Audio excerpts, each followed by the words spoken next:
नमस्कार, भारत 24 देख रहे हैं आप और मैं हूं प्रीति नेगी आपके साथ। बुलेटिन की शुरुआत बड़ी खबर के साथ करेंगे। उत्तराखंड दौरे पर बीजेपी अध्यक्ष जेपी नड्डा। आपको बता दें कि सीएम धामी ने जेपी नड्डा का एयरपोर्ट पर स्वागत किया। प्राथमिक स्वास्थ्य केंद्र का निरीक्षण करेंगे, साथ ही साथ आदि कैलाश पार्वती सरोवर के दर्शन करेंगे। वाइब्रेंट विलेज गूंजी में पर्यटन विभाग के साथ चर्चा करेंगे। तो ये बड़ी जानकारी आपको दे रहे हैं जेपी नड्डा का दौरा, और ये दौरा बेहद खास है। ये दौरा इसीलिए खास है क्योंकि देखिए किस तरीके से सौगात उत्तराखंड की जनता को यहां पर दी जाएगी। और जब जेपी नड्डा पहुंचे तो कैसे खुद उनका स्वागत किया उत्तराखंड के मुख्यमंत्री पुष्कर सिंह धामी ने। आपको बता दें कि पिथौरागढ़ के वाइब्रेंट विलेज का दौरा वो करेंगे। जौलीग्रांट स्थित देहरादून हवाई अड्डे पर सबसे पहले वाइब्रेंट विलेज के तहत प्रस्तावित कार्यों का यहां पर प्रस्तुतिकरण देखेंगे। वाइब्रेंट विलेज गूंजी में उनका रात्रि प्रवास भी होगा, रात को वहीं पर वो रुकेंगे। और ऐसे में उनका जो दौरा है, तैयारियां दौरे को लेकर पूरी की गई हैं। फिलहाल ये तस्वीरें हम आपको दिखा रहे हैं, जेपी नड्डा और सीएम धामी को साथ में आप देख सकते हैं। तो देहरादून एयरपोर्ट से जेपी नड्डा हेलीकॉप्टर से पिथौरागढ़ के गूंजी गांव जाएंगे और यहां पर गूंजी प्राथमिक स्वास्थ्य केंद्र का निरीक्षण करेंगे। उसके बाद आदि कैलाश के दर्शन करेंगे। महिला फेडरेशन द्वारा गूंजी में संचालित होम स्टे का भी भ्रमण करेंगे। तो ये तमाम कार्यक्रम प्रस्तावित है जिनमें शिरकत करेंगे जेपी नड्डा, और इसको लेकर तैयारियां बेहद खास की गई हैं। इसके अलावा आप देखिए किस तरीके से आदि कैलाश का ये दौरा सीमांत क्षेत्रों के विकास को एक नई गति देने का काम करेगा, क्योंकि जिस तरीके से उनका ये दौरा है उसके बाद वहां पर तेजी से काम किए जाएंगे।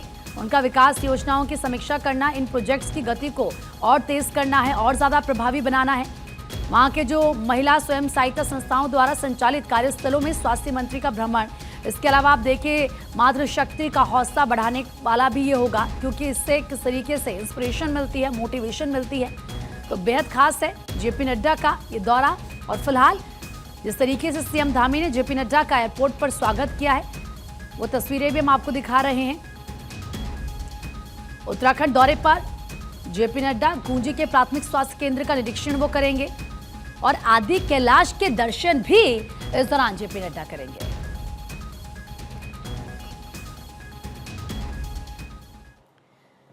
तो ये तस्वीरें हमने आपको दिखाई और क्या कुछ पूरा कार्यक्रम रहने वाला है जेपी नड्डा का, ये आपको बताया। तो वहीं अब आपको बता दें कि सीएम धामी ने एक वीडियो पोस्ट किया। आप जानते हैं कि सीएम धामी हर दिन एक वीडियो पोस्ट करते हैं। सीएम धामी ने मंदिर का वीडियो पोस्ट किया है और सीएम ने यमुनोत्री धाम का ये वीडियो पोस्ट किया है। लिखा है, उत्तरकाशी जनपद में स्थित श्री यमुनोत्री धाम मां यमुना की कृपा और हिमालय की दिव्यता का अद्भुत संगम है। ये न केवल धार्मिक बल्कि सांस्कृतिक, इसके अलावा पर्यावरणीय और भावनात्मक रूप से भी अत्यंत महत्वपूर्ण स्थल है। यहाँ की पावन यात्रा जीवन में संयम, करुणा और शुद्धता का भाव जगाती है तथा आत्मिक शांति का अनुभव भी कराती है।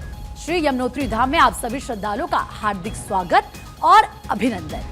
पुष्कर सिंह धामी की तरफ से, मुख्यमंत्री की तरफ से ये पोस्ट किया गया है। आप देखिए हर दिन सीएम धामी जरूर एक वीडियो को पोस्ट करते हैं और जो वीडियो उन्होंने साथ में पोस्ट किया वो भी देखिए।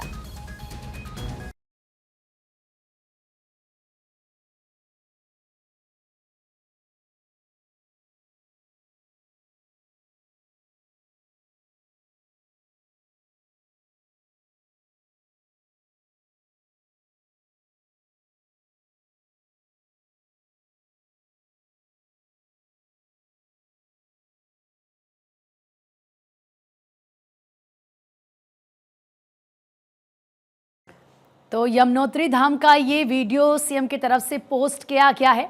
आगे बढ़ते हैं, आपको बड़ी खबर बता दें, उपराष्ट्रपति जगदीप धनखड़ का आज जन्मदिन है और ऐसे में सीएम धामी ने उपराष्ट्रपति को जन्मदिन की बधाई दी है। लिखा है कि आपके उत्तम स्वास्थ्य की मैं कामना करता हूं। देश के आदरणीय उपराष्ट्रपति श्री जगदीप धनखड़ जी को जन्मदिन की हार्दिक बधाई एवं शुभकामनाएं। प्रभु श्री बद्री विशाल से आपके उत्तम स्वास्थ्य, मंगलमय और सुदीर्घ जीवन की कामना मैं करता हूं। अपनी ये तस्वीर भी उन्होंने उपराष्ट्रपति के साथ शेयर की है और देखिए किस तरीके से उपराष्ट्रपति के लंबी आयु की कामना की है, उत्तम स्वास्थ्य की कामना की है और ये कहा है कि श्री बद्री विशाल से आपके उत्तम स्वास्थ्य, मंगलमय व सुदीर्घ जीवन की मैं कामना करता हूँ।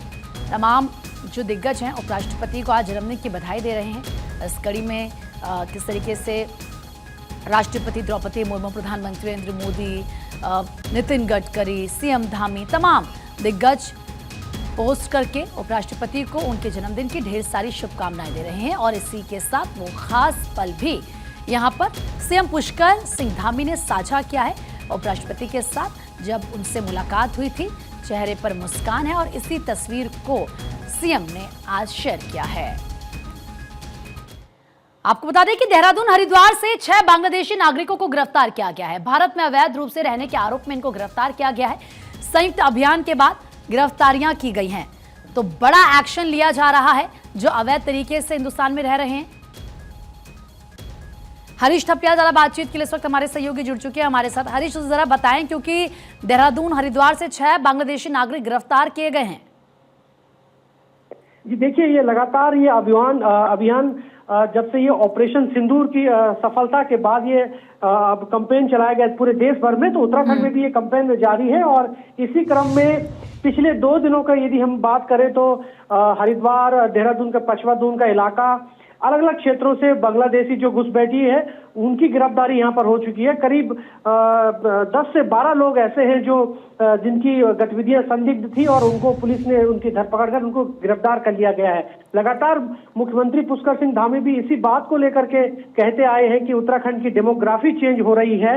लंबे समय से उत्तराखंड में ये कैंपेन चल रहा है कि जो अलग जो घुसपैठी है बांग्लादेशी है वो लोग यदि यहाँ पर रह रहे हैं अवैध रूप से, तो उनके खिलाफ सख्त सख्त कार्रवाई की जाए, उनको चिन्हित करके उनके खिलाफ कार्रवाई की जाए। तो इसी क्रम में लगातार उत्तराखंड सरकार पिछले 6 महीनों से जो घुसपैठी है उन पर कार्रवाई कर रही है। और कल और आज यदि हम बात करें तो 12 से 13 लोग जो बांग्लादेशी है उनको यहाँ पर गिरफ्तार कर लिया गया है और ये अभियान आगे भी जारी रहेगा। लेकिन मुख्यमंत्री पुष्कर सिंह धामी के सख्त निर्देश है कि जो भी व्यक्ति यहाँ पर अवैध रूप से रह रहा हो, चाहे वो बांग्लादेशी हो या फिर कहीं अन्य जगह का, तो उसके खिलाफ सख्त से कार्रवाई की जाए, उससे दस्तावेज मांगे जाए कि वो किस कारणों से यहाँ पर रह रहा है, क्योंकि उत्तराखंड सामरिक दृष्टि से बेहद संवेदनशील राज्य है। तो ऐसे में प्रशासन और जो पुलिस के लोग हैं वो अलर्ट पर हैं और लगातार सरकार की तरफ से भी यही निर्देश है कि ये अभियान जारी रहना चाहिए जो लोग संदिग्ध हैं, ताकि उत्तराखंड की जो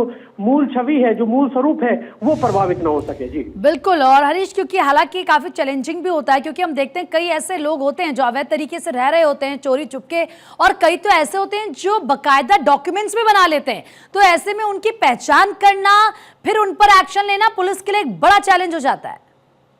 बिल्कुल, देखिए हाल का ही एक उदाहरण है, भारत 24 ने भी अपने दर्शकों को दिखाया था कि देहरादून का जो पचवा दून का इलाका है, जो जौनसार का क्षेत्र है, वहां पर कुछ लोगों ने अवैध रूप से अपने डॉक्यूमेंट्स तैयार किए हैं।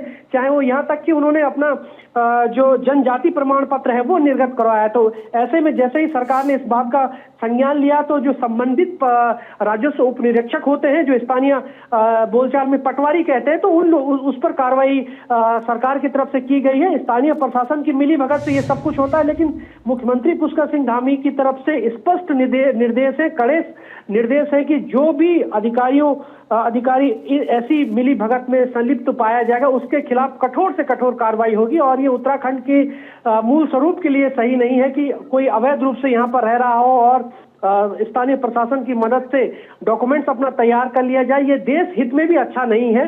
तो ऐसे लोगों को चिन्हित लगातार किया जा रहा है, इंटेलिजेंस इनपुट भी सरकार को दे रही है। तो ये अभियान लगातार अनवरत रूप से जारी है और इसी क्रम में आज बांग्लादेशी और लगातार पिछले 6 महीनों में की यदि हम बात करें तो संदिग्ध लोगों के खिलाफ कड़ी से कड़ी कार्रवाई यहाँ पर हुई है। जी बिल्कुल ठीक है हरीश, आप बने रहिए हमारे साथ। एक बार फिर से मैं आपका रुख करूंगी, तो ये बड़ी खबर अपने दर्शकों को बता रहे हैं। तो वहीं आपको ये बता दें कि किस तरीके से उत्तराखंड के दौरे पर बीजेपी अध्यक्ष जेपी नड्डा है और सीएम धामी ने जेपी नड्डा का एयरपोर्ट पर स्वागत किया। जैसा कि थोड़ी देर पहले हमने आपको बताया, प्राथमिक स्वास्थ्य केंद्र का निरीक्षण करेंगे, आदि कैलाश पार्वती सरोवर के दर्शन करेंगे, वाइब्रेंट विलेज गुंजी में पर्यटन विभाग के साथ चर्चा करेंगे।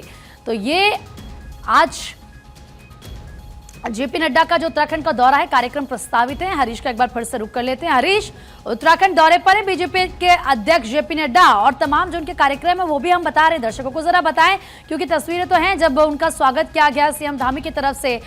कब वो पिथौरागढ़ जाएंगे, क्या कुछ पूरा कार्यक्रम रहने वाला है? जी प्रीति, देखिए जेपी नड्डा जो राष्ट्रीय अध्यक्ष हैं बीजेपी के, वो कुछ ही देर में पिथौरागढ़ पहुंचने वाले हैं, जहां पर वो सेना के जवानों से मिलेंगे। सेना का जो बेस कैंप है वहां पर वो जवानों के साथ मिलेंगे और सीमा का वो फीडबैक लेंगे, बॉर्डर इलाकों का वो फीडबैक लेंगे, क्या कुछ यहाँ पर बेसिक इंफ्रास्ट्रक्चर की वो जानकारी लेंगे। तमाम, चाहे वो आईटीबीपी के अधिकारी हो या फिर सेना के अधिकारी हो, क्योंकि पिथौरागढ़ जो जिला है वो चीन सीमा के अलावा नेपाल सीमा से भी लगा हुआ है, तो एसएसबी के जवान भी वहां पर जेपी नड्डा से मुलाकात करेंगे। और इसके साथ साथ सबसे जो महत्वपूर्ण बात है, क्योंकि उत्तराखंड सामरिक दृष्टि से बेहद महत्वपूर्ण है, ऐसे में जो पिथौरागढ़ का क्षेत्र है या फिर चमोली या उत्तरकाशी जो चीन सीमा से लगे हुए, ऐसे में महत्वपूर्ण हो जाता है कि वहां पर बेसिक इंफ्रास्ट्रक्चर की स्थिति क्या है। तो इसी के लिए आज जेपी नड्डा पिथौरागढ़ पहुंचे हैं, क्योंकि अब कैलाश मानसरोवर की यात्रा भी शुरू होने जा रही है कुछ ही दिनों बाद। तो ऐसे में क्योंकि जब देश में भारत और पाकिस्तान के बीच तनाव की स्थिति है, ऐसे में चीन सीमा की मॉनिटरिंग करना बेहद जरूरी हो जाता है। और आज खुद जो जेपी नड्डा है राष्ट्रीय अध्यक्ष, वो पिथौरागढ़ पहुंचने वाले हैं। और लेकिन सबसे महत्वपूर्ण बात यह है कि जो वाइब्रेंट विलेज सरकार की तरफ से घोषित किए गए हैं, वहां की स्थिति क्या है, बॉर्डर क्षेत्रों में कम्युनिकेशन की क्या स्थिति है, बेसिक इंफ्रास्ट्रक्चर डेवलप हुए कि नहीं हुए पिछले 5 सालों की यदि हम बात करें, तो लगातार ये इन सभी पहलों की समीक्षा आज जेपी नड्डा करने जा रहे हैं। और संभवतः जेपी नड्डा और हरीश, जो सीमावर्ती क्षेत्र हैं उनके विकास के लिए जिस तरीके से योजना चलाई जा रही है, माना जाता है कि वहां पर क्योंकि इतना ज्यादा डेवलपमेंट नहीं होता है, तो जब इस तरीके से अगर प्रधानमंत्री खुद आते हैं या वो समीक्षा करते हैं, जेपी नड्डा आते हैं, वो खुद जाकर समीक्षा करते हैं, तो ये माना जाता है कि तेजी के साथ वहां पर काम हो रहा होगा। बिल्कुल, देखिए पिथौरागढ़ का जो क्षेत्र है, यदि सड़कों के विस्तार की हम बात करें तो वो बीआरओ के पास है, और इसी तरह जो बाकी चीन सीमा से लगे हुए जिले हैं उसके पास भी बीआरओ की जिम्मेदारी है। तो कह सकते हैं कि लगातार पीएम मोदी जब पिथौरागढ़ दौरे पर आए थे, उन्होंने भी वाइब्रेंट प्लेस का जिक्र किया था कि यहाँ पर जो स्थानीय लोग हैं उनका सेना के साथ एक अच्छे से कोऑर्डिनेशन होना चाहिए, समन्वय होना चाहिए, क्या बेसिक इंफ्रास्ट्रक्चर वहाँ पर होने चाहिए, लोगों को भी वहाँ पर सुविधाएं मिलनी चाहिए। कई बार ये देखा गया है कि जो सेना की जो मूवमेंट रहती है बीच में कई बार कंट्रोवर्सी हो जाती है स्थानीय स्तर पर, लेकिन सरकार यही चाहती है कि जो कोऑर्डिनेशन है सेना और स्थानीय लोगों का, वो बना रहना चाहिए। बेसिक इंफ्रास्ट्रक्चर बेहद जरूरी है, चाहे वो फिर सीमा पर ही क्यों ना हो या सीमावर्ती क्षेत्र बहुत दूर दराज ही क्यों ना हो, बहुत ज्यादा समन्वय जरूरी है। फिलहाल हरीश, आपका बहुत बहुत शुक्रिया तमाम जानकारी देने के लिए।